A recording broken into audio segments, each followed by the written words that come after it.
Okay, Carl, how are you?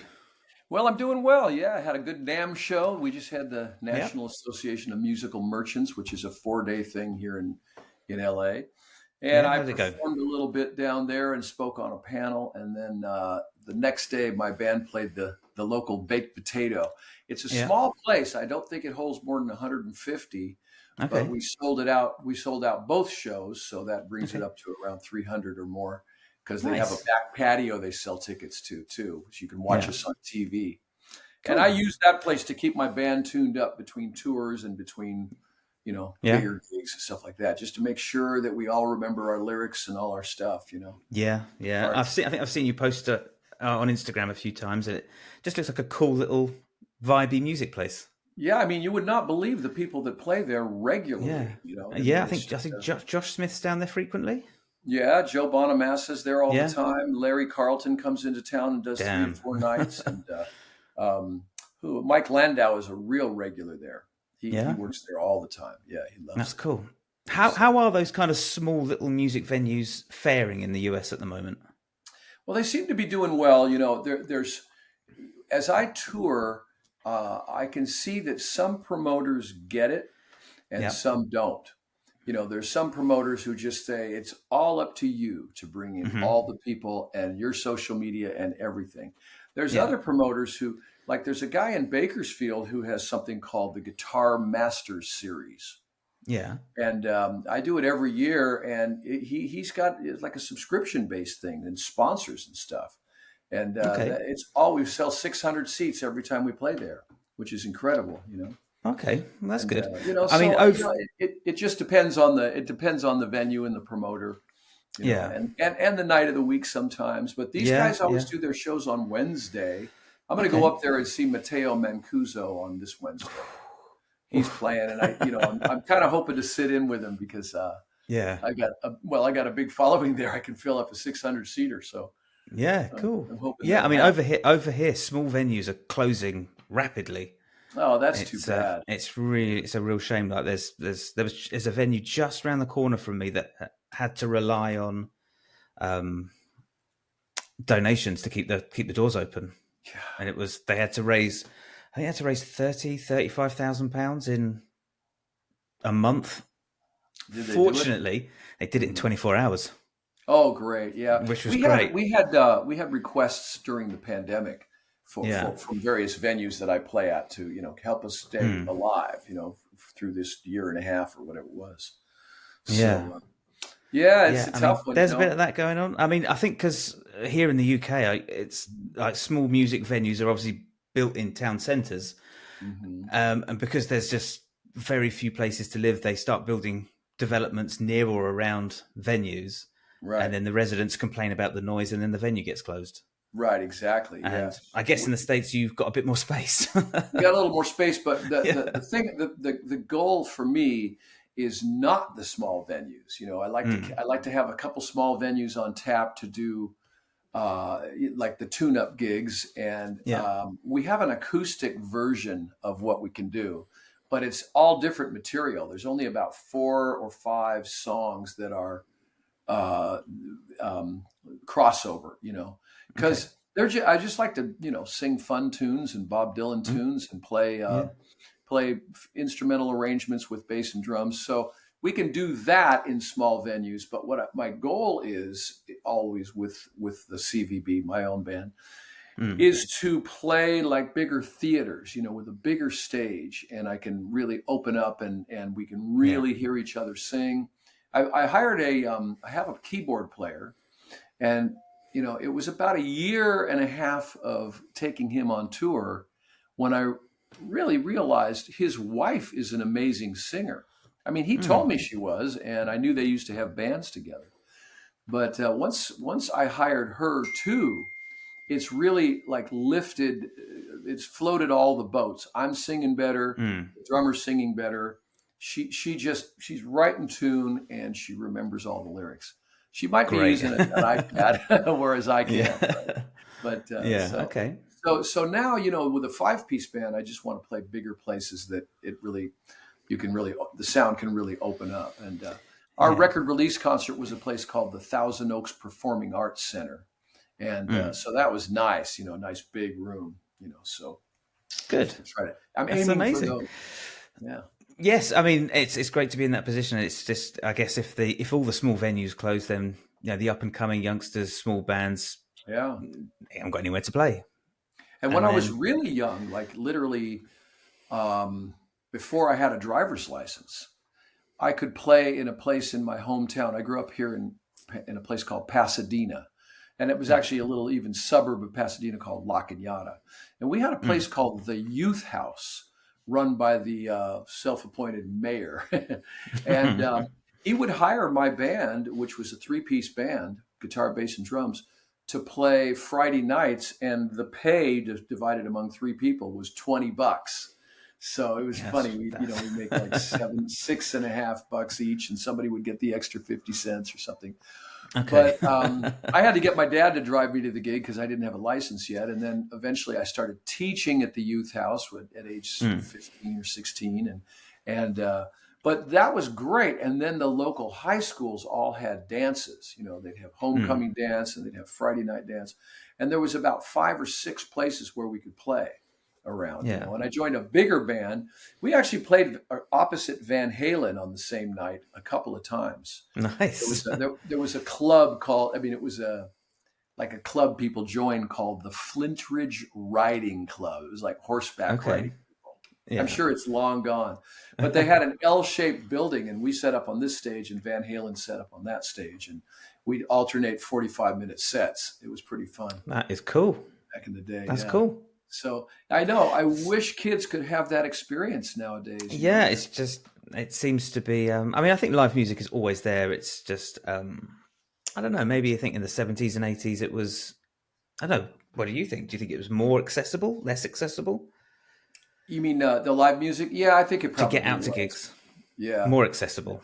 Yeah, I think it was. I know in the 70s, and I know in the 70s there was at least people didn't use DJs. So live music, whether it was a Christmas party or a bar mitzvah or a birthday or whatever, a wedding reception, did you do that kind of work, Tim, like wedding receptions and stuff? I still do. Yeah, I still do. Yeah. I did hundreds and hundreds of them until my 30th birthday. Yeah. And then I said, I'm not going to do this anymore. And I actually had a ceremonial tux burning afternoon where I put lighter fluid on my tuxedo and sacrificed it. Yeah. When I turned 30, was that liberating? I'd rather starve and play jazz, in a club than haul my Fender Twin up those stairs again, Yeah. No, I think a lot of venues now, certainly over here, they're a little bit more accessible, but you still get the one where you've got to walk your gear through the kitchen, then through the dance floor, then up 2 flights of stairs, and so the Queen Mary, right? The giant boat, the giant ship. Yeah. The Queen Mary is parked in Long Beach, and it's a venue. I mean, they've got ballrooms. Okay. They do giant parties in there. And I remember showing up there with a Les Paul and a Fender Twin, and the guy says musicians are not allowed to use the elevator. And it's on like nice floor, and that. Shit! I think I snuck in just somehow because 6 flights with a Fender Twin. Fuck it, yeah. Play after that, Yeah. Okay, so I think everybody knows you as a session guy. Yeah, I did that for many years for sure. How did you? Let's go right back to the beginning. What were your starting moments on guitar?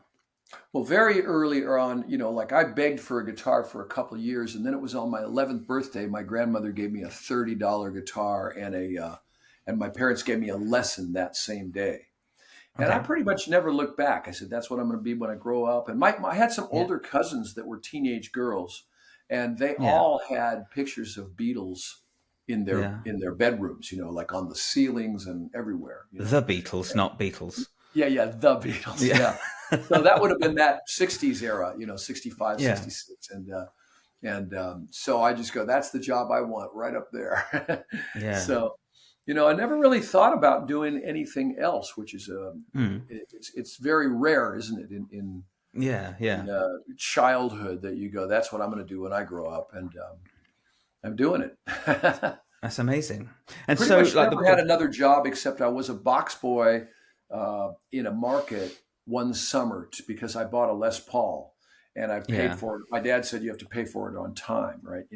Hmm. So I paid $28 a month and had a job to pay it off, So Okay. so that It's was a about it. sacrifice. Yeah, it was hard work. Yeah, I bet. So the bulk of this podcast, this chat that we do, is on practice. How do we Oh, get great. better? So, so what are what's your approach to practice? What's your thoughts on what practice is, and maybe even what practice isn't? And do you still do it? That is the hippest question any podcast has ever asked me. I mean, because let me expound because I Go for love it. practice, and to be Yeah. honest, I think I kind of find my center as a person when I have that alone time to practice, and really think about what I want music to sound like. And I had a teacher Yeah. who said, "Your job is to make music sound different," and that blew my mind. And early on, I read an article by Chick Corea in the 70s. It was in Contemporary Keyboard magazine. Mm-hmm. And in this article, he said one thing that just totally changed my life. He said, the best of us are only truly improvising 30% of the time. The other 70%, we are stringing together things we've worked out. So that got me thinking, when you listen to Chick Corea, he never sounds like he repeats himself. He's just just blazing away. Like an A minor chord comes up and he just plays the most amazing lines. So I got into thinking about lines, and I was taking lessons from this brilliant jazz dude named Joe DiOrio. Mm-hmm. And Joe got me into thinking about intervals and what do you consider to be melodic. And so when you think about that, scales are basically whole steps and half steps, right? Except for the harmonic minor, which has that pesky minor third in it, right? Yeah, we don't like that. Right, yeah. So it's a bit of a stretch. Right, yeah, you got to reach for it. But when you think about scales, they're really not what I want to sound like when I'm improvising up and down scales. So I started putting together lines that really not only used intervals, but took in the guitar, the whole real estate of the neck, and not just in one position, top three strings, which is where most guys play. One position, top three strings. So I started really taking in the neck and enjoying some real estate, like having a line that starts on a low F sharp and ends on the highest C sharp, right? Yeah. And so I started thinking in terms of major, minor, and dominant. I just need lines for minor chords, major chords, dominant chords. And they can be as short as 5 notes, or they can be as long as 25 notes, but they're just lines. And if you think about it, so I went over to Robin Ford's house to jam one day. We were just wait. I just he was a local at the time. I popped over to Robin Ford's house. Larry Carlton put the kettle on, and we just went through. Yeah, right, yeah. So Robin and I were talking, and I said, Robin, you've got so many great ideas, and when you're playing, you're just so great. How do you catalog that stuff in your brain, right? How do you keep track? How do you catalog, and do you forget anything? And he goes, no. I have a cassette player. He had this rack-mounted cassette player right up here. Right? And he goes, whenever I get a good idea, I push record. Yeah. I go, great. And then what do you do? And then he goes, well, when the tape fills up, I turn it over and record the other side. And I go, duh. Then what do you do? Yeah. And he said, he pointed across his living room, and there was this giant box that a washing machine would come in. And it was literally brimming with cassettes. Okay. And I said, do you ever listen to that stuff? And he goes, nah. So it got me thinking about lately it's been me thinking about all the guys who use their phones for the same thing. So they've got in the memos of their phones or whatever they call it, the recorded memos, they got hundreds of licks, but they don't listen to them, right? So what I started to do based on Joe DiOrio's advice because I asked him, how do you remember these things? You've got just insane lines. And he goes, you got to write everything down, man. So I started what we call a lick book, and I'm probably on, volume 40 or something. So it looks like this. If you guys can see it, it's you can see that I'm writing. Let's see. The top one says E minor 7th, right? And then over the top, I put the positions, and underneath, I've got the fingers I use. So this looks like it got a little water on it, but yeah. And then on page 2, here's a C sharp minor line, and then what's that one? F7 diminished, and then you come down here, and I transcribed the chorus to a Sting song called 7 Days. So the lick book can be transcriptions. It can be lines. It could be songwriting. It could be anything. But I use it a number of ways as I'm practicing. Sometimes you can practice in sort of that cosmic way where you just go up a line in B major, and then when you hit that high F sharp, you say, okay, now I'm going to be in D major, and because that's the third, right? So then I'll come down in D major and end on a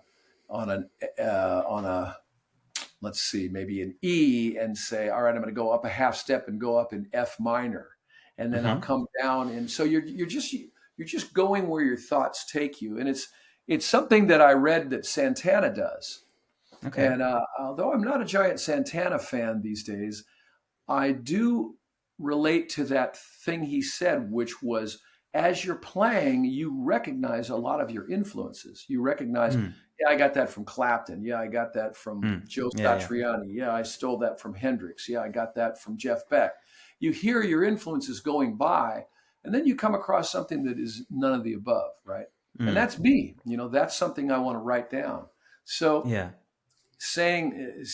I'll grab my lick book and say, this is a great idea. I can probably demonstrate if you like. Let me just turn on an amp here real quick. Sure. So I assume you go back through your lick books. Yeah. And let me see. Let me go. All right, here we go. Let's see. I'll just maybe turn off the distortion and see what I've got cooking here. I've been doing a bunch of errands today, so I haven't been practicing yet. But if I take the key of F minor, right, and I'm just jamming, just playing in minor pentatonic, right, I get a groove going in my mind. Whoa, what was that? I stopped because I just played something I've never played before, and it was. So if you're thinking in the terms of F minor Dorian or F minor pentatonic, I started on the 3rd, A flat, went up to an F, went up to another A flat, then up a 5th to an E flat, and then an E. So that caught my ear, and I went, man, I got to write that down. So I write it down in F minor, right? Right. And then I'm going to say, well, what if I wanted it in A minor? Going to be, because it starts on the 3rd, right? So that would be the C. What if I wanted in D minor? Now I'm going back to F minor, and I'm saying, all right, now I'm going to change one note, and it becomes a cool B flat 7th lick, right? So it works for B flat 7, right? Then I look at it again, and I go, man, that would also work for like a D flat 2 chord, right? So if you listen to like D flat 2, so now I've got 3 or 4 licks in my lick book, a whole page of them actually by the time I'm done. And who knows, maybe just 1 or 2 will get under your hands because you practice it, but unless you can apply it sooner than later, it might not stick, right? So you lose it. I try to do that. And then the next thing, poor Tim, he's not getting a word in, everybody. The next thing I do is I go, all right, I got to be able, it's great to have a cool new lick, right, that you've got on your hands for minor chords. Now I need to be able to access it. So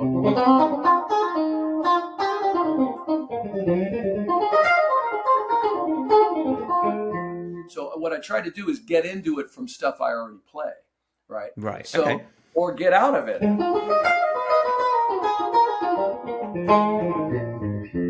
with the blues, or maybe go up to the ninth, right? So I try to access it, get in, get out, find ways that it can work itself into my playing. That's one part of my practicing. Okay, so I mean that's involved. So yeah. I mean, so what else have you got? Well, so that's the real that's the practicing I really, really love to do, because it's creative and inventive, and it's where you find, like I say, I think I find my center as a person when I'm creating like that and filling up the lick book with new stuff. And I also go back, I go back 10 pages and see what I was working on last month or something, or 2 months ago. And I might find something that I wrote and realize, man, that was really good. I don't know why I never got that down under my hands. Or I might find that was cool, but I can actually use it for another chord too, just like that D flat major instead of F minor. Yeah. And then the other form of practice I do is holding on to my motto, which is I refuse to suck. I will not suck. Yeah. So I look at the next performance, the next place I'm going to play live, or any kind of gig I'm going to do, and I work that set list over and over again. Okay. And try to remember. That's a healthy practice to adopt. Yeah. And so, just if it's like, if the gig is a week away, say, I make the set list, and oftentimes I will, if I do it on paper, like a legal pad or something, I'll write the days of the week until the gig and line it off and make sure I check it every day that I've played it right. Now, if it's an acoustic solo concert, man, I do it for 2 weeks out in front.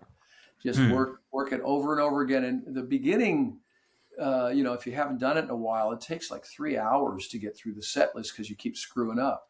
But as it gets closer, doing it every day, your hands get stronger and you remember everything. And then I'll just play letter A, letter B, letter C, done, as opposed to A, B, A, C, A.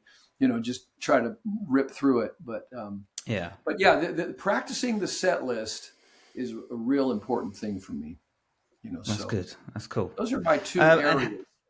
And how about things like technical exercises? Do you sit down and do things like that anymore? I just don't believe in exercises, and or playing scales and stuff like that. Well, I mean, once in a while I need some maintenance, and I have a buddy who's a super chops player, and he says I'm a high maintenance player. Unless I do this shredding every day, I lose it.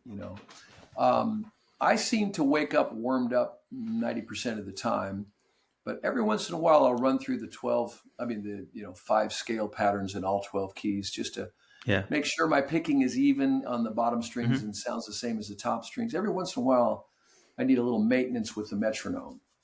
Okay. A lot of times, what I do, I'm a big fan of harmony. And this is something that, have you ever been driving home from a gig or from anywhere and a song comes on the radio and you go, God, I love this song, and I'm pissed at myself that I don't know what that harmony is. I don't know what they're doing. And that sounds like a really interesting progression. I try to hear it, and then where I can't hear it, I try to figure out, okay, what is it?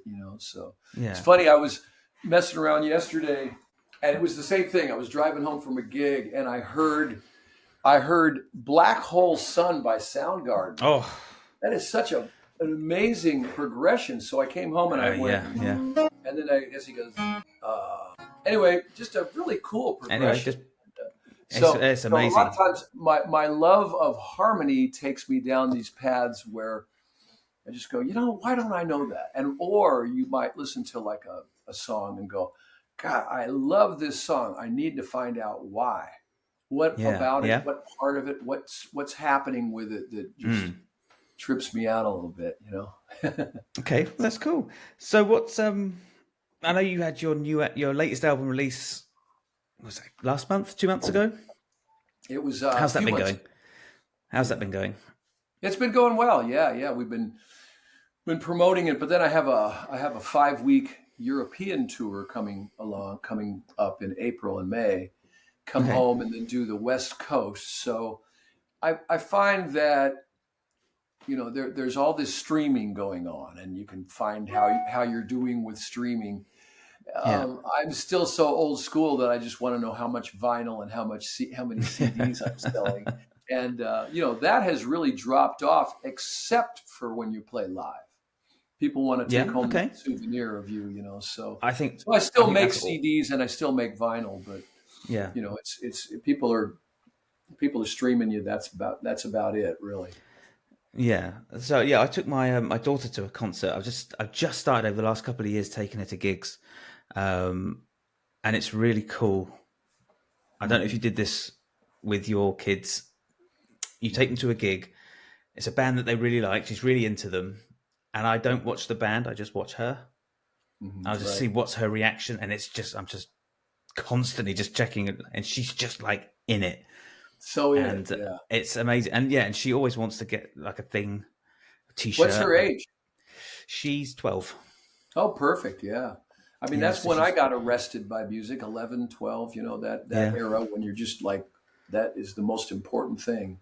Mm. That's very cool. I'm glad that generation is still where we were. Yeah, I think they are. I think it obviously this is. I've found I don't know how many people you teach face to face, particularly young kids. Probably not many. Not too many, yeah. Even though music today is essentially free, the amount of students that I have that don't listen to music, They what? They it's don't? they don't listen to music. I say, "What do you Wow. listen to?" They're like, I don't really listen to music.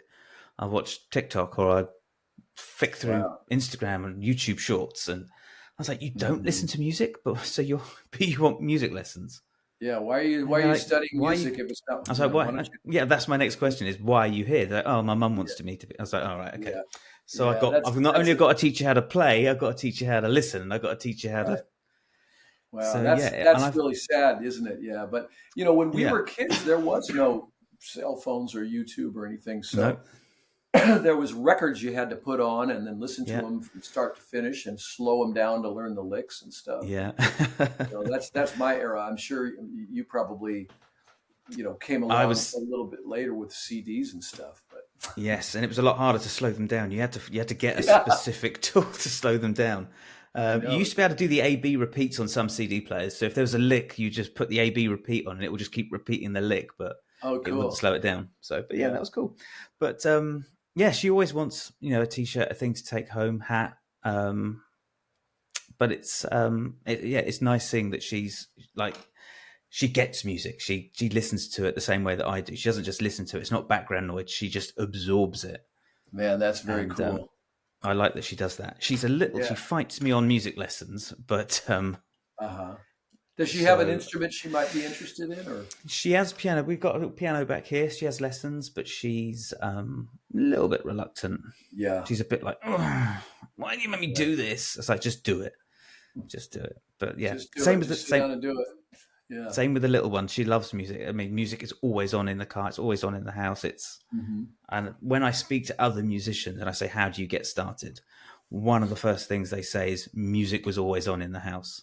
Yeah, that's the way. That's the way I should Mm, tell you too. I should say the same. My parents listened to Sinatra and Harry Belafonte, and I mean, yeah. I remember my parents had a twist party, which was like early '60s when I was just a little kid. Go to bed, and then I came down and looked into the living room, and they were doing the twist, Yeah.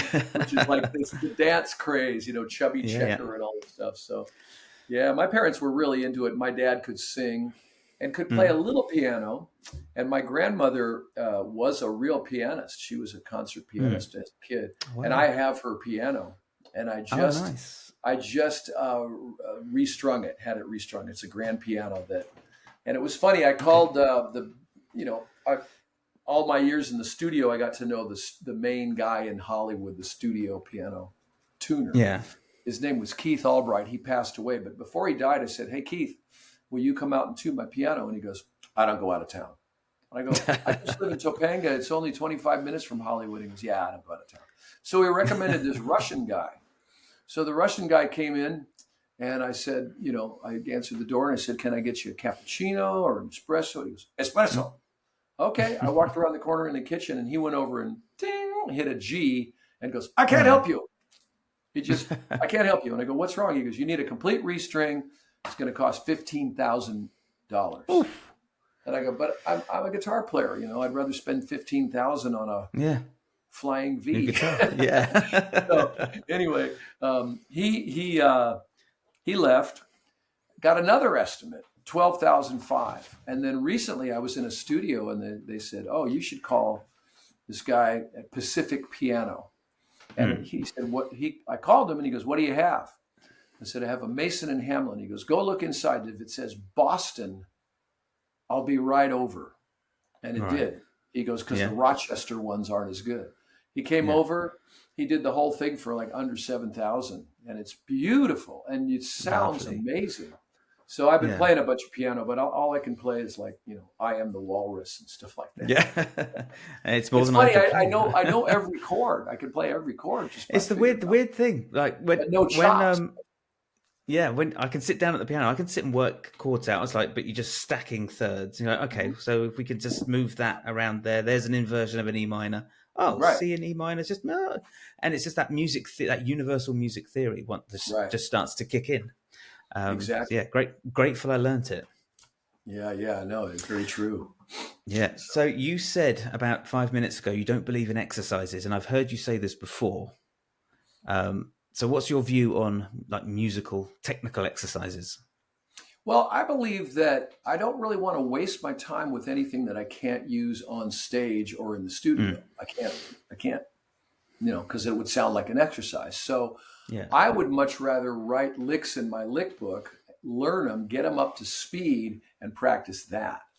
That to me is much more better use of my time and more musical, endeavor than exercises. Because if you could be real fast at scales, you're going to play scales to impress people. Yeah. And that's what I don't want to hear that. I'd much rather hear music and melody, and melodic ideas and stuff. So that's my theory. I mean, like I said, once in a while I need a little maintenance and I run through some stuff with the metronome, but try not to spend too much time on that.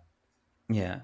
But I got to admit, I play every day, as many hours as I can, just because I love to, and it's what I do. And I try to rehearse my band as much as possible, as much as they're available. And so we were really tight on Saturday night playing at this place, the Baked Potato. We were really tight based on a couple of rehearsals we recently did. And it was not because we've been playing a lot. We haven't really played much since November. Took December off, and so anyway. So the fruits of rehearsals and of practice are they're really bountiful, readily available. Yeah. And let me ask you: do you work on exercises? Do you know what yes, I went through a phase probably 2-3 years ago where I was having lessons with a guy, and they were very, very technical. I mean, he's one of those, like one of your friends that you mentioned. He's a top level shredder, right? And he would say, right, okay, yeah. And I just said, look, I just want to get my alternate picking because it sucks. I just need to get that. I've hit a ceiling, and it's a ceiling I'm not happy with. And he went, all right, okay, so we'll just do some legato exercises. So he had me running up and down scales. He'd adjust the metronome, goes work on that for a week, come back, adjust the metronome again, go back. And after about 2 or 3 years, I just found that my technical ability had just shot up, which was great. And then I just sort of found myself, as you said, that when I'd come to improvise, my improvisation just sucks. And I was just like, I'm just running up and down scales. Mm-hmm. So I just took a back seat and went, right, let's go back. Let's just play some Hendrix. Let's just go and play the stuff that I grew up. Let's go and play Oasis or Pearl Jam or whatever it was that I grew up on. And so I went back and then applied all the technical exercises back to the stuff that I love. Yeah, that's a great way to do it. Go back to It your was roots. Yeah. yes. So yeah, and I'm there Okay, now. which I've got this Strat here, which I've tuned to E flat, and I'm just oh going nice. through Hendrix stuff. So it's cool. Yeah. I keep one of It's I've got 14 strats. I don't know why yeah, they seem to multiply, but I they keep do. one tuned to E flat for sure. Definitely have Yeah, to have an E flat guitar. And actually, the title track of the new album called Riverboat Sky, the song Riverboat Sky, I yeah, used that E flat guitar. It just sounded better down there. The song can be yeah. played in A, but it works better in A flat. It just sounds real rich, you know? There's something about a Strat in E flat that is just really lovely. Yeah. I Yeah, can't more put so it than into a words. PRS or a Les Paul. Yeah, Strats just yeah. have that resonance. Yeah, I hear you. I It's never thought something. about In that, but fact, you're right. Yeah. yeah, it's So, lovely. It's well, I'm great. glad to hear So, that you broke through the barrier and then you applied mm, it to your roots. And you mentioned yeah. Oasis. Those guys taught me how to. Those two guys taught me how to drink grappa.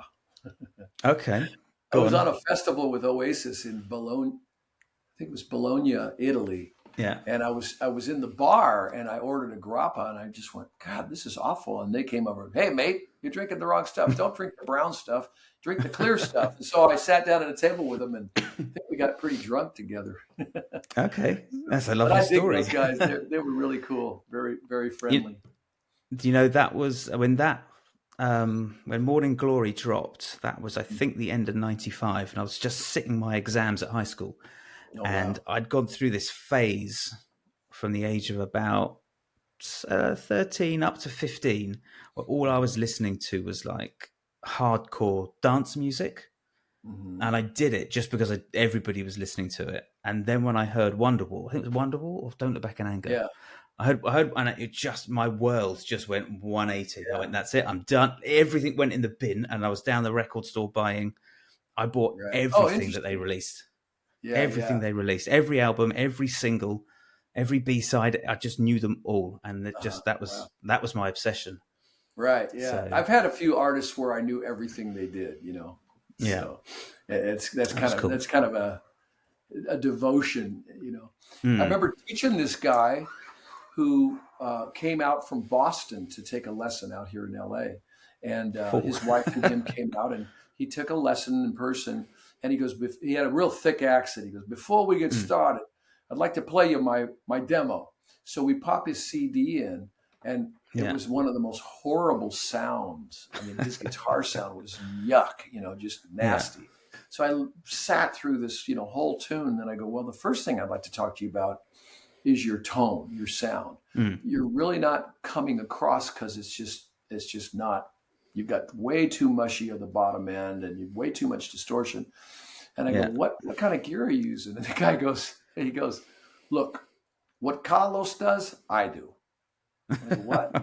When Carlos had the SG, I had the SG. When Carlos went to the Paul Reed Smith, I went to the Paul Reed Smith and the Mesa Boogie. So he's basically a Carlos Santana Yeah. fanatic. He doesn't care what he sounds like, just so long as he plays that gear.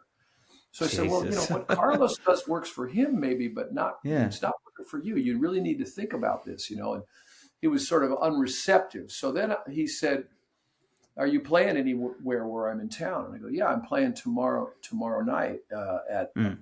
big venue with a band. And I said, as a matter of fact, the band has Alfonso Johnson in it. And he Mm. goes, Alfonso Johnson, he plays with Carlos. So he was there, right? Front row watching the whole show. And it wasn't my band. It was a keyboard player's band. And Yeah. at the end of the night, I said, how'd you like it? He goes, horrible. You didn't play any Carlos. So it was pretty funny, you know, just a funny little experience. I go, buddy, you need to find yourself somewhere Yeah. outside, you know, Yeah. Carlos Santana. So Yeah. anyway. So the other thing I was going to talk briefly about, I know you've done a lot of teaching, and I know you've taught at some of the biggest schools in the States. And I want to know what your thoughts on current music education, particularly music education in schools or colleges and courses and stuff. Well, that's a really good question. I was teaching at University of California, Southern California, USC. Yeah. And I was also teaching at Musicians Institute, you know, one day a week Yeah. I'd go. And both places, the class was believe it or not, advanced electric guitar in the style of Carl Verheyen. That's how they got me to do it. They put my name on it. Yeah. But I had to quit for two reasons. One, I quit USC because you had to be there all 12 weeks, and I'd have to go out of town for 3 weeks, and you can't do that. But I quit Musicians Institute because my whole focus was not learn to play like me, but learn the things that I learned that enabled me to make a living. And I had a guy raise his hand in the back one day, and I was teaching some kind of maybe a Steve Cropper or Curtis Mayfield rhythm part, Yeah. And the guy goes, "Why do I need to learn that? All I want to do is play like Slash." I said, "Buddy, I've played with Slash, and I dig him. He's a great guy, but me and my friends played as well as Slash in high school." Probably not true, but in other words, we learned it by listening to those records and could play it.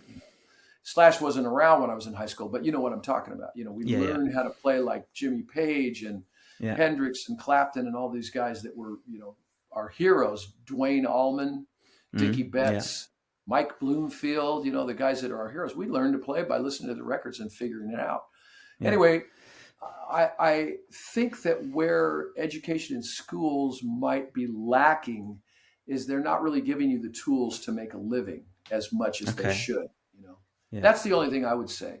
USC, they had a department called Studio/Jazz, but the whole focus was to get you to learn how to play jazz.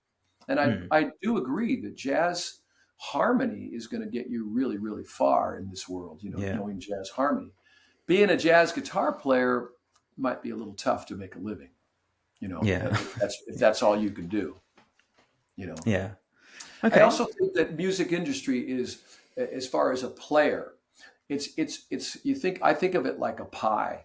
And if you could play rockabilly guitar, you get one wedge.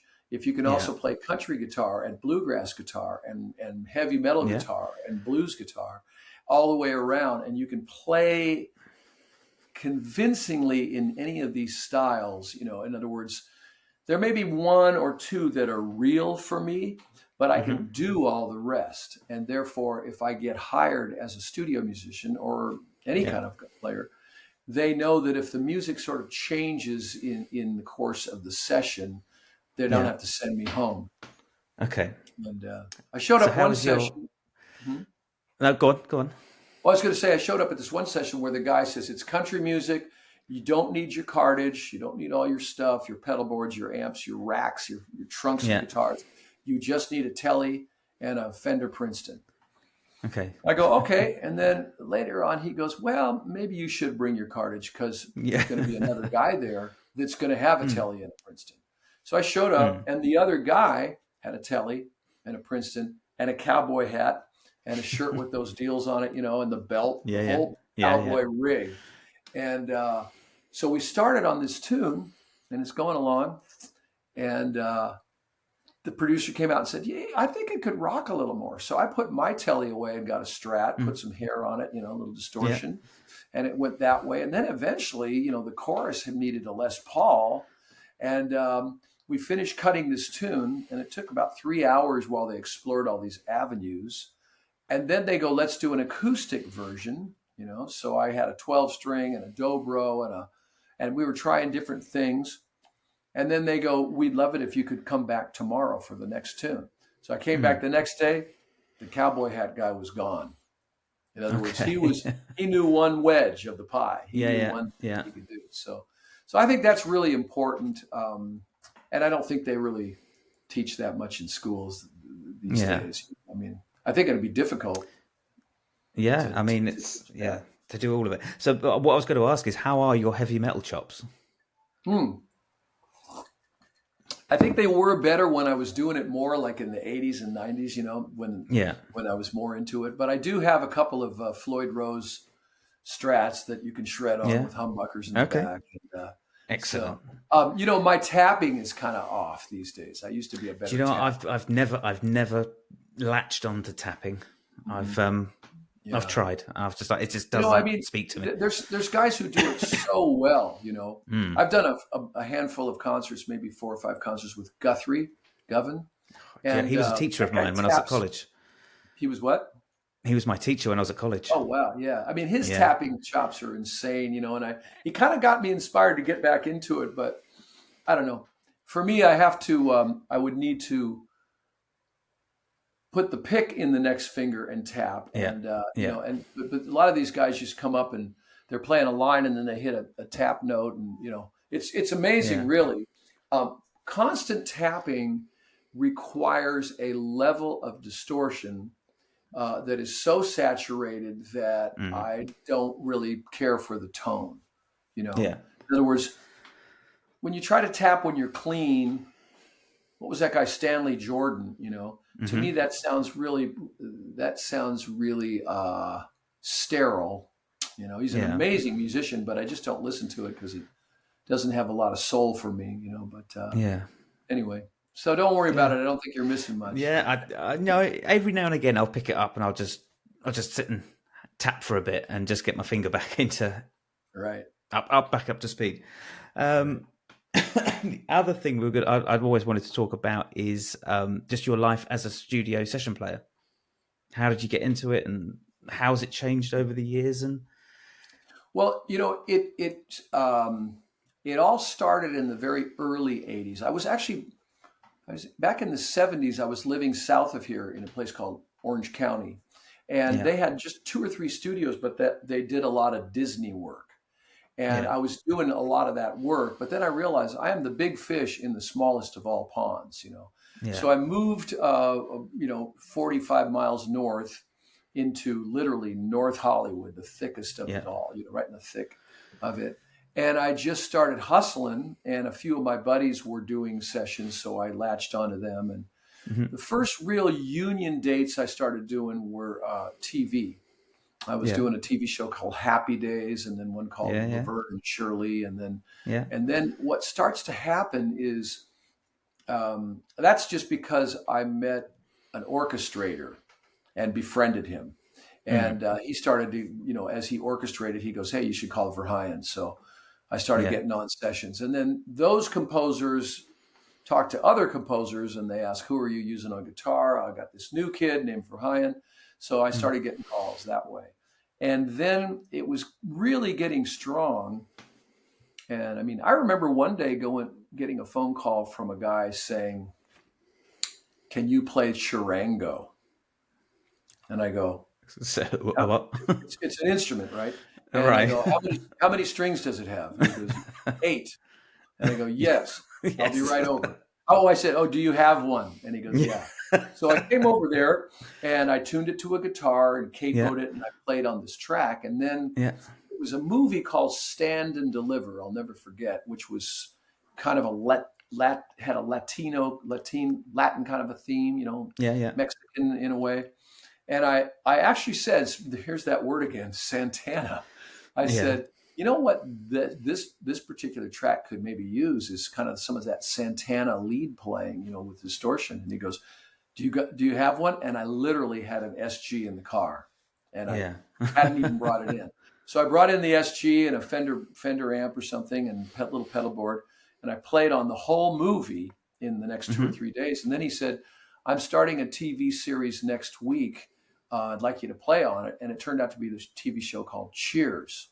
And I did the next 9 years of Cheers with Vinnie Colaiuta and Gary Herbig and all these monster players. And it was literally almost every week for 22 weeks a year. And that started to snowball to while it was really burning, But then I auditioned for Supertramp and I got that gig. And so I'm out of town for 4 months in the US and North America and 4 months in Europe. Came back and picked it up again. And around that time, I started my own band, but continued to do studio work full speed ahead, like 10 sessions a week throughout the 90s. Into the early 2000s, I started to get some traction with my own band. Our third and fourth album had come out, and all of a sudden I was starting to tour. And the more you're out of town, the more contractors, composers, arrangers, they'll call. And if you can't do it, they'll call the next guy, right? Then Yeah. the next guy he played on the demo, so he gets to do the real gig.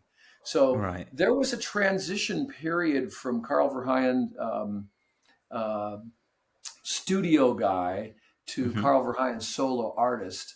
And, I think of it as, I don't know how I pulled it off, because, they're kind of lean years financially, because, Yeah. you can't just be touring all the time. And, Yeah. Yeah. but I would come back in and scrape in together whatever studio work I had. And so I think my real run was the early 80s until maybe about 2005 or 6, Mm. when my solo career started to pay enough. And, under the banner of solo artist, you Yeah. can Yeah. you can do all kinds of income streams, besides publishing and, royalties, live performance. You can also produce people.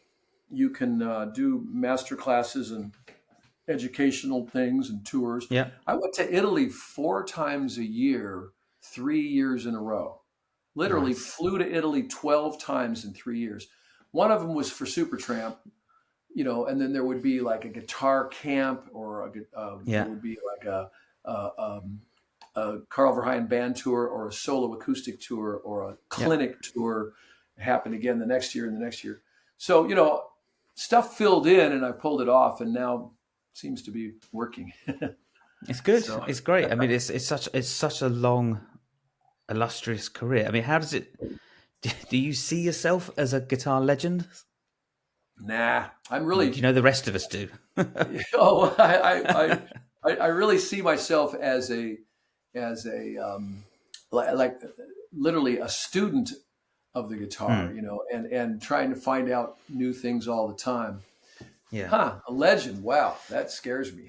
Yeah. Do you know, I don't know if you know, have you heard of a guy called Pete Callard? Pete Kellogg? Callard. Kellogg. No, I don't know. No, he's well, he still is. He's a session player over here in the UK. He does. Oh, yeah. He used to write for Guitar Techniques magazine. Oh, okay. I love And that magazine, by the way. I had him on 2 months ago, and we were talking about life as I a just looked studio over. player. I have a cover, a magazine cover with me and BB King on the cover of Guitar Techniques. Okay, all right. Yeah, He's probably Anyway, he's go probably on. I in there. started to interrupt. And I was talking to him about being, about his life as a session player, and he said, it's a bit of a myth, the session player thing. We're not all Carl Verheyens that just walk in and can play everything. And, Oh, wow. He knows who I am. That's amazing. It's That's cool. and no, he said, because he's like a big jazz player, and I think I asked him about his country chops. He's like, I'm not a country player. If you want a country guy, there's a country guy. No, he's a big jazz player, and and your name popped up, and then I mentioned that you and I had done that session, and he said, oh shit, man, I didn't realize that. I hope I didn't speak ill.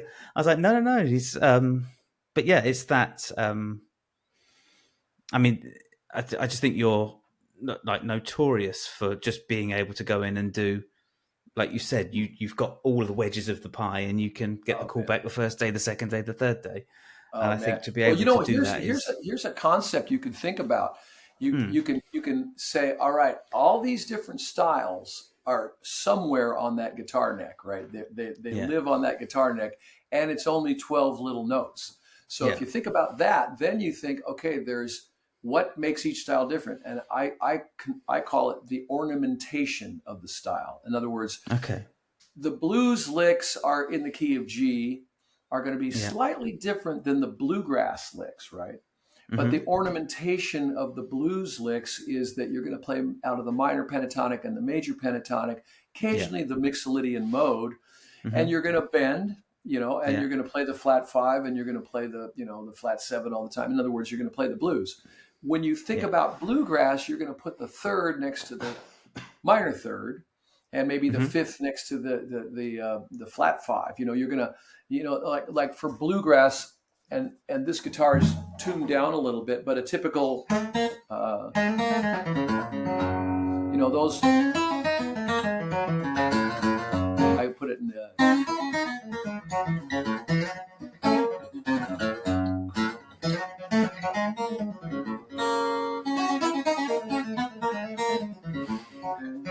I went and saw Molly Tuttle recently, and she's one of my favorite bluegrass players. And she puts the capo, moves it around, and plays everything Yeah. in the key of G, pretty much. So.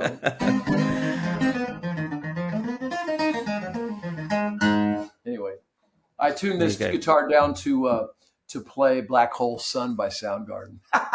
Completely cool. different kind of music. Yeah. So. That's cool. Well, I think I'm just going to say thank you for your time, and it was lovely to catch up and have a chat. Yeah, what a blast, Tim. I'm glad you got this going. It's going okay. I think I think it's ticking over quite nicely. But I always appreciate the time that everyone gives to it. Oh, great. Well, I'm happy to do it, and wish you the best, and I hope to get back over to England and play in someplace other than that last place. that little church. That was a fun little gig. That was good. Oh man. Hey, you know who Albert Lee is, right? Of course I know who Albert Lee. I don't know, not personally, but yeah. Well, we're pretty good friends, and he doesn't live too far from here. And we're going to do something in October in Scotland called the Ullapool Guitar Festival. Oh, you did that last year. Yes. Yeah, I did it last year, and my and Ryan Air lost my luggage, so it was a nightmare. Yes. Yeah, did you get it? I assume you got it back. Guitars and wear the same clothes I've been wearing for 4 days. And it was rough, but it's like you're 17 again on tour. Yeah.